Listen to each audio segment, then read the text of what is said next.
Romanos 8:31. Que diremos, pois, a essas coisas? Se Deus é por nós, quem será contra nós?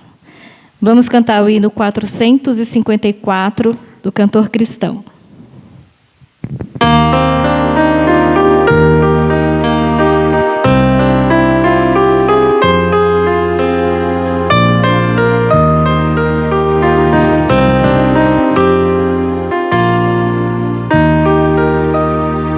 Temos por lutas passado, umas temíveis cruéis,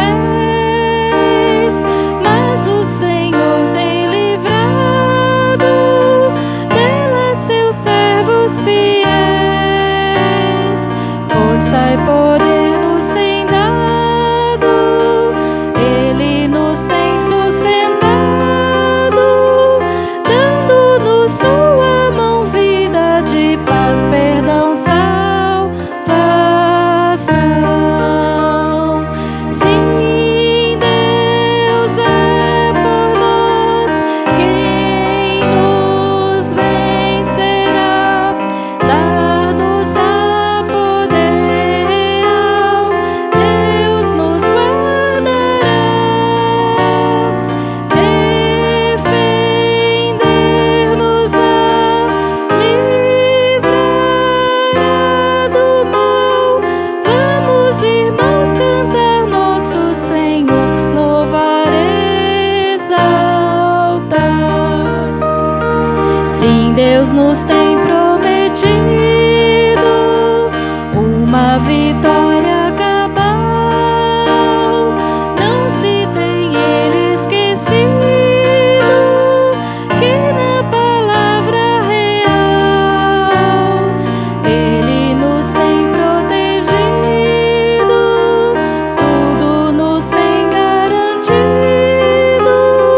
Graça e favor sem par, sim, todo bem estar quer nos dar. Sim, Deus é por nós, quem nos vencerá? Dar-nos a poder real, Deus nos guardará, defender-nos-á, livrará do mal. Vamos, irmãos, cantar nosso Senhor, louvar, exaltar.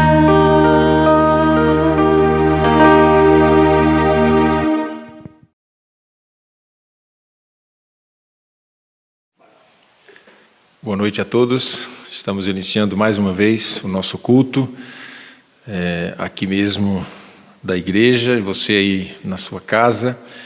Nós estamos ainda com os nossos trabalhos dentro dessa perspectiva, atendendo algumas limitações, mas esperamos que o Senhor nos abençoe, como Ele tem nos abençoado até aqui. Nós agradecemos a Deus por essa oportunidade que Ele nos dá e pelos recursos que temos de, mesmo numa época como essa, podermos juntos ainda louvar ao nosso Deus e engrandecer o nome do Senhor e pensarmos e meditarmos na Sua palavra. E entendemos que Deus tem um propósito em todas as coisas, muitas coisas nós não entendemos, nós oramos e pedimos a misericórdia do Senhor, aquilo que o salmista falou no Salmo 23, e a misericórdia do Senhor, a bondade e a misericórdia do Senhor nos perseguirão todos os dias das nossas vidas aqui na terra. Então, esperamos que o Senhor tenha misericórdia de nós, tenha misericórdia da nossa nação e de uma forma geral do mundo que vive esse momento difícil. Muitas famílias estão tristes por perderem seus entes queridos, estão enlutadas, e nós oramos e sentimos que precisamos muito da misericórdia do Senhor em tempos difíceis como esses. Possamos cumprir nosso papel como servo do Senhor aqui na terra, enquanto estivermos aqui, e também orarmos pelas famílias que passam por tristeza e por dificuldades também. Esperamos que isso passe logo, e que o Senhor possa ter misericórdia de nós e que Ele possa revelar ao mundo e a nós a saída para essa situação que estamos vivendo. Nós cremos que, com certeza, a saída virá do Senhor. E nós esperamos que Ele nos abençoe, nos ajude e tenha misericórdia de nós, da nossa nação e do povo em geral, para que a gente possa passar por este período que estamos vivendo, tirar as lições possíveis e que o Senhor possa abreviar estes dias. Vamos continuar pensando e meditando na palavra de Deus, na carta de Paulo aos Gálatas, capítulo 4, a partir do verso 21 até o verso 31. São 10 versos e eu quero pensar com você sobre a forma que Paulo demonstra a sua perplexidade, a sua admiração. Ele fica, de certa forma, abismado com a atitude dos Gálatas em relação à salvação pela graça de Deus, mediante a fé. O texto e toda a carta vai tratar de justificação pela fé, esse é o assunto dessa carta. E Paulo, então, agora nesse capítulo 4, na segunda parte do capítulo, do verso 21 ao 31, ele vai demonstrar até onde chegou a sua admiração pelos Gálatas e também, de certa forma, a sua perplexidade, ou ele ficou muito assustado com o que ele viu. E Paulo, então, agora tenta de todas as formas argumentar e buscar todo tipo de argumento que ele tinha, que ele conhecia, para tentar convencer aqueles irmãos de forma espiritual e através da palavra de Deus. O recurso que Paulo usa é justamente a palavra de Deus, as Escrituras Sagradas, para tentar, de certa forma, livrar aqueles irmãos da Galácia desse tipo de tentação que eles estavam sofrendo para se desviar do verdadeiro Evangelho de Cristo e se voltar para os rudimentos da lei novamente.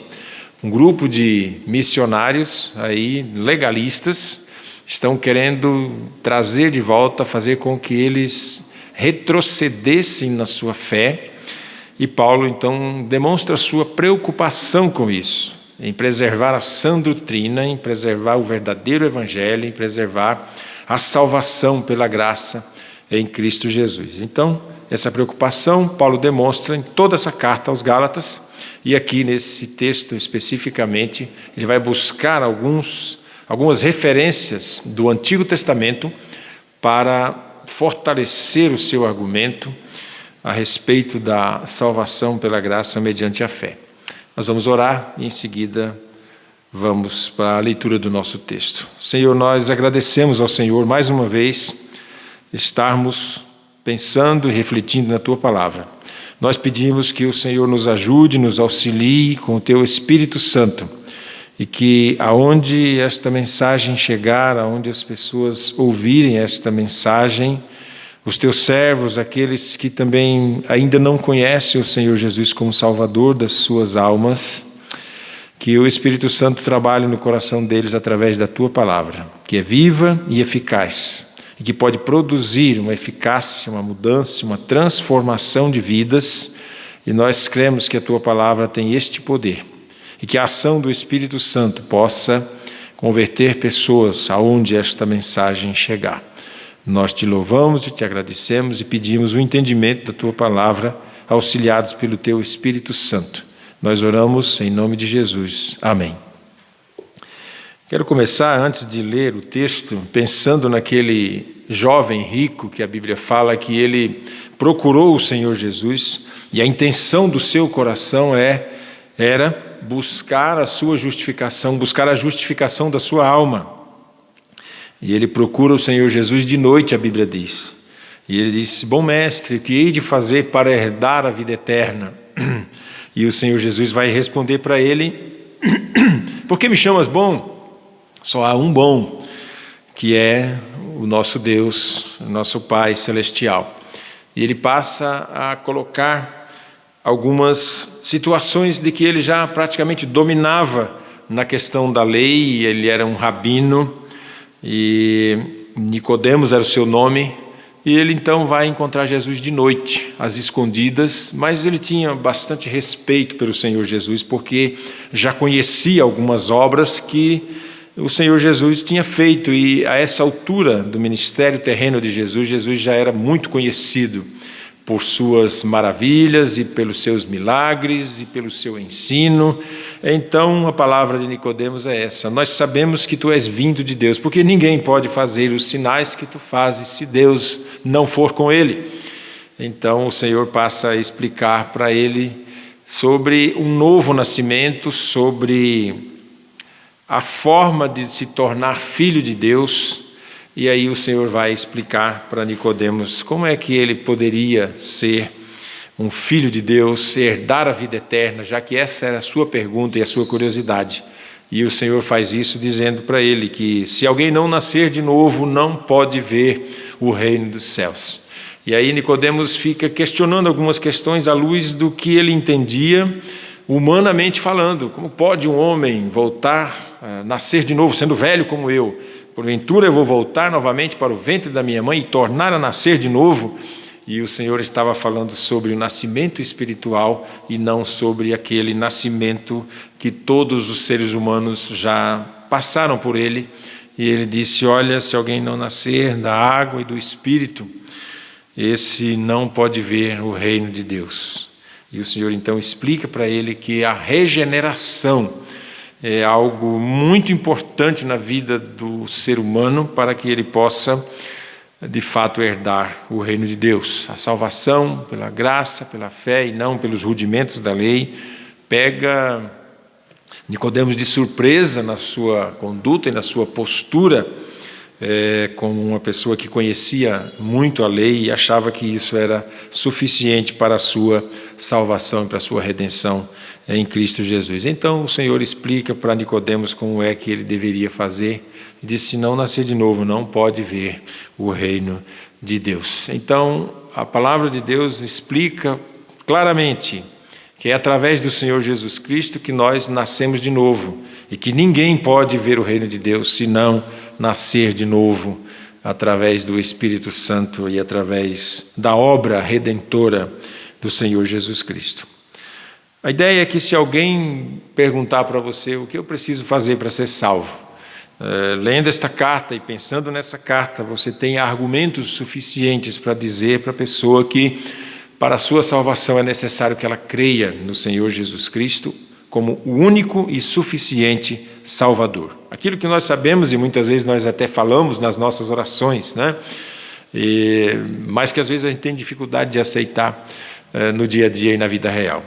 Não há nada que eu e você possamos fazer para ser salvo. Não há nada que nós temos feito e por isso podemos dizer que somos salvos. A ideia é nós pensarmos que nós chegamos diante de Deus com as nossas mãos vazias, sem nada a oferecer ao Senhor.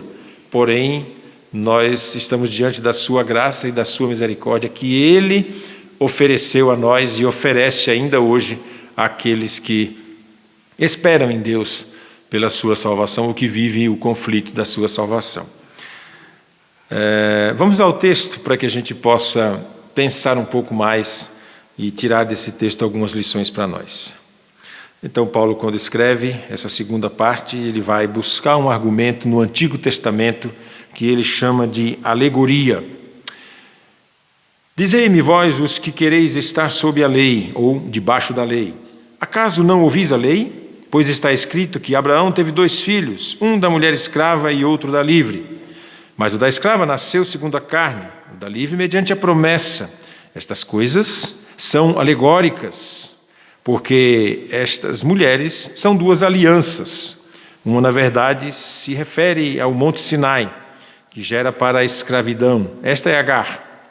Ora, Agar é o Monte Sinai na Arábia e corresponde a Jerusalém atual, que está em escravidão com seus filhos. Mas a Jerusalém lá de cima é livre, a qual é nossa mãe, porque está escrito: alegra-te, ó estéril, que não dás à luz. Exulta e clama, tu que não estás de parto, porque são mais numerosos os filhos da abandonada do que os da que tem marido. Vós, porém, irmãos, sois filhos da promessa, como Isaque. Como, porém, outrora, o que nascera segundo a carne perseguia o que nasceu segundo o Espírito, assim também agora. Contudo, o que diz a Escritura? lança fora a escrava o seu filho, porque de modo algum o filho da escrava será herdeiro com o filho da livre. Assim, irmãos, somos filhos não da escrava, e sim da livre. Então Paulo aqui vai buscar um argumento lá no Antigo Testamento, uma história muito conhecida, nossa já, mas o que eu quero antes de iniciar e tentar explicar esse texto, que é considerado por muitos um dos textos mais difíceis de se explicar, porque Paulo começa a buscar bastante argumentos dentro da palavra de Deus, dentro dos ensinos antigos e históricos, sem deixar de lado a historicidade desse texto, mas ele busca algumas verdades contidas no texto que precisavam, de certa forma, ser esclarecidas. Uma vez que isso vem lá do Antigo Testamento, o livro de Gênesis, capítulo 12 de Gênesis, 13, o 14 também, até o 15, ele vai falando, de certa forma, sobre esta aliança que o Senhor fez com o seu povo. Então, a primeira coisa que aparece aqui é a palavra aliança, que é um pacto, que significa um pacto, ou tem para nós o sentido de contrato. Então, a aliança é algo que é feito sempre por duas pessoas. Mas aqui nesse texto, Paulo busca esclarecer àqueles irmãos da Galácia que Deus quis fazer uma aliança com seu povo. E quando a gente pensa em Deus fazendo aliança, nós vamos pensar que Deus é um Deus que quer se relacionar com o homem. E como Deus faz essa aliança? Ele oferece parte da aliança, do pacto, e nós recebemos esta aliança. A nossa parte na aliança não é nada alusivo a uma espécie de resposta a essa aliança, o contrato feito entre duas pessoas, mas ela é apenas, nós somos a parte receptora. Deus fez aliança, Ele criou aliança, Ele desejou o seu povo e nós apenas recebemos essa parte da aliança. Então, quando a gente pensa na salvação, é uma aliança, é um pacto da parte de Deus para com o homem, que vem de longe. Ela vai começar justamente lá em Gênesis capítulo 3, verso 15, quando acontece a queda e logo em seguida há uma promessa de um resgatador, do filho do homem, nascido de mulher, semente, chamada semente da mulher, que essa semente significa um tipo de Jesus Cristo que nasceria e que esmagaria a cabeça de Satanás. É um símbolo daquilo que iria acontecer e uma tipologia, o proto-evangelho, o evangelho ainda no seu processo embrionário. Logo que acontece a queda, Deus, na sua magnífica misericórdia e soberania, apresenta a solução para o problema do homem, o problema do pecado. Então Deus, Ele sempre quis se relacionar com o homem. Partiu de Deus esse desejo, essa nova aliança, esse pacto com o homem. E é justamente isso que Paulo vai trazer e vai dar ênfase nesse texto que nós acabamos de ler, contando então a história de Abraão, que foi praticamente o primeiro a ser chamado para esta promessa, para esse pacto, para esta aliança, e ele fala sobre o Monte Sinai, e quando Deus chamou Abraão, Deus falou para Abraão: Abraão, de ti farei uma grande nação, e todas as nações da terra serão benditas em ti. Então Abraão começou a ficar animado com essa história, de saber que ele seria o primogênito, e que ele seria então o filho da promessa, e que a promessa feita a ele não ficaria somente com ele, mas se estenderia a todas as nações, e aí é a propagação do Evangelho a todas as nações, em todos os lugares, e por isso que a gente pode dizer que nós hoje alcançamos essa graça, essa misericórdia, porque lá atrás o Senhor teve esse plano magnífico, abençoado e misericordioso da salvação e do pacto com o seu povo. Deus sempre quis um povo seu. Partiu de Deus esse desejo, essa busca pelo seu povo.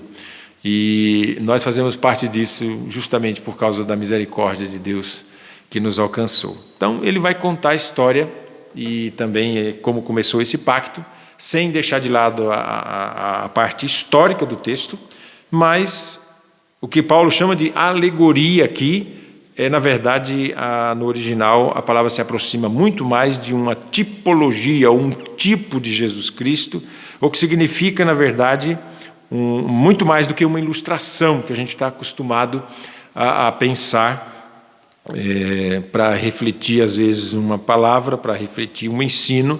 O Senhor Jesus usou muitas ilustrações e falou muito por parábolas. Mas aqui a gente tem o que Paulo chama de alegoria, aqui praticamente mais uma tipologia ou um tipo de verdade espiritual que está escondida muitas vezes no texto, mas que, sem perder a historicidade, ou seja, dentro da própria história, ele vai falar sobre a velha aliança e depois sobre a nova aliança. E é interessante a gente pensar nesse texto, na questão da justificação e da salvação, porque isso nos faz pensar num grande pregador que foi uma bênção de Deus, John Wesley. Ele viveu muitos anos num grande conflito a respeito da sua justificação com Deus. E a história fala que ele pregou vários sermões e ele fez e realizou alguns casamentos e cerimônias de casamento. Depois de muito tempo já como pastor, um longo tempo, um dia ele teve uma experiência diferente com Deus. Tinha duas irmãs que ficavam sempre no banco da frente da igreja, e eram duas irmãs muito crentes, muito fiéis a Deus, e Wesley tinha grande admiração por essas irmãs, e por causa delas serem mulheres de oração e sempre estarem orando pelo seu ministério. Um dia ela chamou ele, logo depois da mensagem, e disse para ele: John Wesley, você hoje não pregou nada, a sua mensagem foi muito fria, a gente não sentiu aquele poder do Espírito, não sei o que está acontecendo com o senhor, mas nós precisamos dizer isso para o senhor. A franqueza dessas duas mulheres fez com que John Wesley começasse a refletir um pouco mais sobre a sua vida devocional com Deus, e o que estava acontecendo com ele, e por que essas mulheres, sendo crentes em Cristo Jesus, e que ele sempre acompanhou, falaram aquilo para ele. Ele começou a orar, e em prantos ele entendeu perfeitamente que faltava uma experiência maior dele com Deus, e mesmo ele sendo pregador da palavra, ele tinha a necessidade de ter uma vida melhor de devocional com Deus. E depois ele escreve um sermão chamado Quase Cristãos, e ele vai dizer que muitas pessoas, elas tentam se justificar diante de Deus com a sua vida diária, com seus afazeres e com a sua vida moral, e alguns chegam a dizer: eu sou pagador, eu pago direito às minhas contas, sou um bom marido, uma boa esposa, sou um respeitador dos meus vizinhos, meus negócios são todos direitos, eu respeito todas as pessoas, eu trato bem com educação, eu não maltrato ninguém, eu não xingo. E quando ele termina de falar tudo isso, então John Wesley diz assim: você é quase um cristão, mas ainda falta uma coisa para você. É mais ou menos como aquele moço que, se justificando diante de Deus, diante de Jesus, chegou contando a sua história toda, e o Senhor falou: falta-te uma coisa, falta-te uma coisa.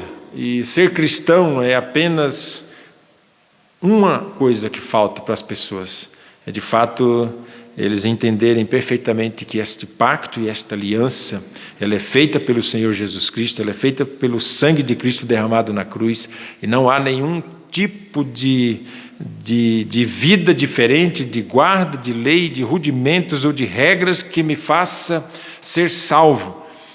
A bondade, aquilo que eu faço de bom, e a ajuda que eu faço para as pessoas, qualquer coisa, depois de ser salvo, isso é fruto, isso é uma evidência da minha salvação.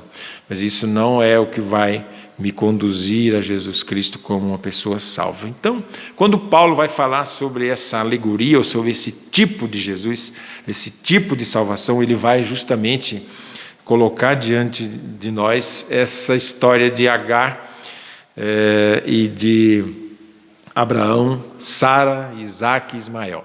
Então, o fato é que Deus promete para Abraão que ele seria uma grande nação. E a situação começa a demora uns 15 anos mais ou menos, e ele começa a pensar na situação de que como que isso ia acontecer, a mulher estéril, ele já bem avançado em idade. Então Agar toma uma atitude, que na verdade isso acontecia muito naquela região.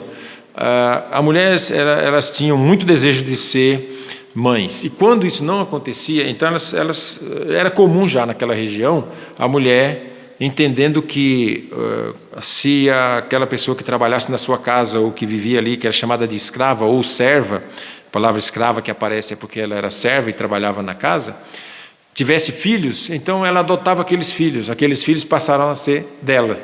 Então, quando ela viu que não acontecia e estava demorando para acontecer, ela disse para Abraão: olha, faz o seguinte, já que Agar não tem filhos, você pode ter relações com ela e você, o filho que nascer dela será nosso filho. E aí a gente resolve essa situação e aí caminhamos aí para aquilo que Deus colocou para nós, que é o pacto. Mas só que Deus não estava nessa situação, Deus não falou isso foi totalmente fora dos planos de Deus.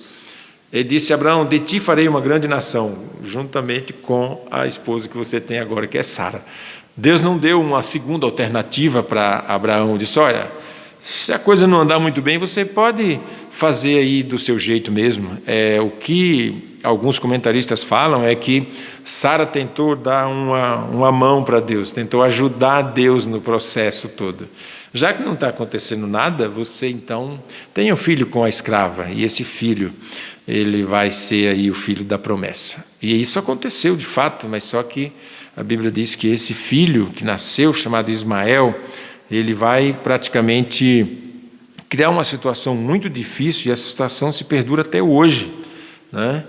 Hoje esse conflito que existe entre aquela região da Arábia, e é um conflito que vem de longe já, ele realmente começa com essa questão de Abraão, juntamente com a sua serva lá, que era Agar, e ele vai, debaixo da lei, então, gerar a antiga aliança, que era Ismael, que foi gerado pela carne, e que vem do Monte Sinai, e que é a Jerusalém atual, e que, de fato, são deserdados. Então, essa linha de pensamento é a antiga aliança. Então, Paulo vai falar disso, vai dizer: olha, a antiga aliança, ela coloca a pessoa debaixo de escravidão, ela não dá liberdade para a pessoa, e no final da história eles são deserdados, e não tem herança nenhuma. Porque no conflito que existiu entre Agar e Sara, foi justamente porque no aniversário lá de Isaac, Ismael começou a brincar e, de certa forma, se dirigir a Isaac com certa desfeita.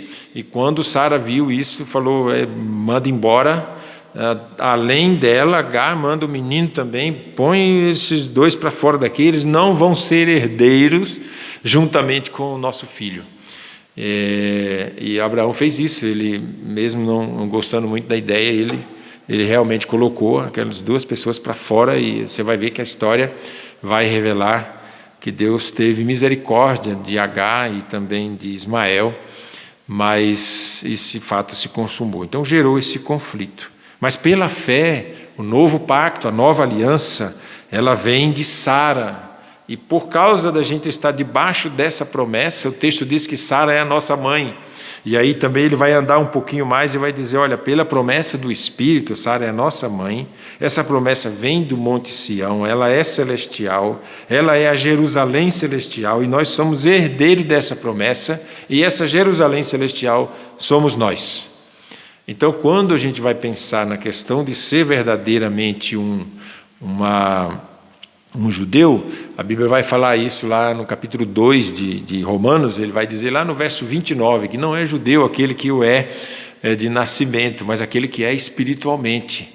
Então, o verdadeiro judeu é o judeu espiritual, é aquele que aceitou o Senhor Jesus como seu Salvador. Então, o texto vai colocar que esse é o verdadeiro judeu, esse é o verdadeiro filho da promessa, esse é a Jerusalém celestial. Então, a graça de Deus nos proporciona sermos a Jerusalém celestial, a Jerusalém de Deus, o povo seu, o povo que ele separou, comprou com seu sangue. Paulo fala isso na sua carta em Atos, quando ele fala da questão de a cidade de Mileto, ele reúne a liderança e vai falar: olha, vamos cuidar do rebanho de Cristo para que ninguém venha desviar eles ou tirar eles deste caminho da graça, do caminho da salvação pela fé, porque o Senhor Jesus comprou eles com seu sangue. Cuide deles. Então, o pastor e pastorear é cuidar do rebanho que Deus comprou com seu sangue. Então, a ideia é que a gente sabe que o rebanho não é nosso e não é do pastor, mas é muito especial porque Jesus comprou com seu sangue.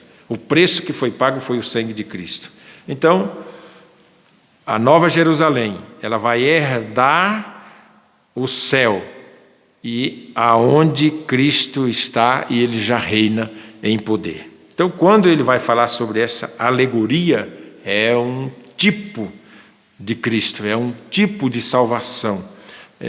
Vai mostrar a antiga aliança e nova aliança, Deus querendo uma aliança, e o Senhor Jesus é a parte dessa aliança, é o pacto que é feito, e por isso a gente tem essa segurança e o selo do Espírito Santo nas nossas vidas. Para que a gente possa entender e tirar lições para a nossa vida. Primeira coisa, como cristão a gente vai sofrer nesse mundo, não vai ter como em algum momento ser rejeitado, sofrer. Veja que Ismael, sendo da aliança e sendo verdadeiro e sendo celestial, sofreu algumas injúrias e algumas perseguições. Isaac sofreu algumas perseguições por Ismael, e ele era o filho da promessa. Começa tudo com ele sendo, de certa forma, injuriado lá pelo Ismael. Então, como cristão, a gente vai sempre sofrer algumas coisas. Segunda, a garantia que nós temos é que o Senhor ele sempre quis um pacto conosco, e nós fazemos parte desse pacto por causa da misericórdia de Deus, e porque Ele quis, e porque Ele ofereceu o Seu Filho para a nossa salvação. Nós recebemos, a nossa parte no pacto é receber essa herança, e a herança é para aqueles que são filhos de verdade, não para aqueles que estão debaixo de uma solução humana apenas, de um pacto humano, mas de um pacto espiritual. E no finalzinho do texto ele vai dizer que nós somos filhos, que nós somos herdeiros, e que se somos filhos, não somos escravos, e sim somos filhos e somos livres. E essa liberdade é o que muitas pessoas têm medo de falar, e muitas pessoas também não entendem, não a liberdade para pecar, mas é uma liberdade do pecado. Nós fomos livres do pecado, da culpa do pecado, e agora nós podemos louvar e engrandecer esse Deus com muita alegria, porque Ele nos salvou. Então, quando a gente tem a oportunidade de se reunir, e eu espero que isso aconteça logo, a gente tem a alegria e a satisfação de estar junto, e a comunhão, que são reveladas por causa da alegria que nós temos de sermos comprados pelo sangue de Cristo e de sermos chamados seu povo. Então, quando a gente louva a Deus, canta a esse Deus, e pensa na sua palavra e se alegra nele, é resultado da nossa salvação. É a forma de gratidão a Deus porque Ele nos salvou. Então, não é aquilo que vai contar pontos para a nossa salvação. Se reunir, louvar a Deus, se reunir como igreja, meditar na palavra de Deus, não é isso que vai colocar em nós direito de salvação, mas é evidência que somos salvos, é evidência que cremos em Deus. A alegria, a satisfação de adorar a Deus, de servir a Deus, mesmo com todas as lutas que temos, é justamente a alegria de ser salvo por Cristo. Davi, quando ele peca, ele vai dizer: Senhor, devolve a alegria da minha salvação. A tristeza tão grande de Davi, do seu pecado, Salmo 51 revela isso, justamente o que ele pensa e o que ele sente é que ele agora se distanciou de Deus por causa do seu pecado, e que isso está fazendo falta para ele. Então ele me devolve a alegria da minha salvação. E uma das coisas que faz o crente permanecer na fé é a alegria de saber que ele é salvo por Jesus Cristo, que ele foi comprado pelo sangue de Cristo, e que essa alegria proporciona no seu coração uma força. Por isso que Neemias vai dizer: a alegria do Senhor a nossa força é.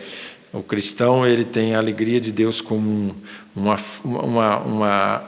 uma força motivadora para que ele continue sempre servindo a esse Deus, mesmo em tempos de luta e em tempos de tribulação. Quero encerrar pensando que esta herança que nós temos para receber, Paulo vai falar isso em Coríntios, que o que a gente tem e o que a gente espera não dá para se comparar com as lutas e com as tristezas que nós temos aqui. Por isso ele vai dizer no verso 27, alegra-te, ó estéril, que não dás à luz. Exulta e clama, tu que não estás de parto, porque são mais numerosos os filhos da abandonada que os da que tem marido.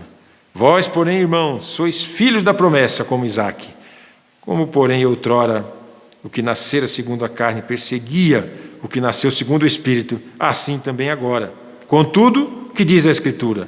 Lança fora a escrava, o seu filho, porque de modo algum o filho da escrava será herdeiro com o filho da livre. E assim, irmãos, somos filhos, não da escrava, e sim da livre. Minha palavra é para você que ainda não se decidiu ao Senhor Jesus, para você que ainda não teve a experiência de salvação e que vive debaixo, muitas vezes, de alguns rudimentos e de alguns tipos de pensamento, que mesmo você tem dúvidas da sua salvação, que você está buscando talvez alguém como um mediador seu, e a Bíblia diz que o único mediador entre Deus e o homem é o Senhor Jesus Cristo. Muitas pessoas buscam um mediador ou uma mediadora. Tem aquelas pessoas até que, por uma grande admiração por Maria, eles dizem, ela é nossa mediadora, ela vai rogar por nós em algum momento da nossa vida, pelos nossos pecados, e aí você não tem nenhuma base bíblica das Escrituras, da palavra de Deus para isso. O Senhor Jesus é o nosso mediador. É Ele que nos fez essa promessa, e Paulo está querendo dizer justamente isso. Não volte atrás, não volte de onde você veio, permaneça firme, porque esta promessa é a promessa que nos traz liberdade, liberdade para a salvação e liberdade para a adoração. Deus abençoe a sua vida e que você possa ter essa experiência de salvação aí mesmo onde você está, que o Espírito Santo possa trabalhar no seu coração e que você possa dizer como nós, somos filhos da livre. Amém?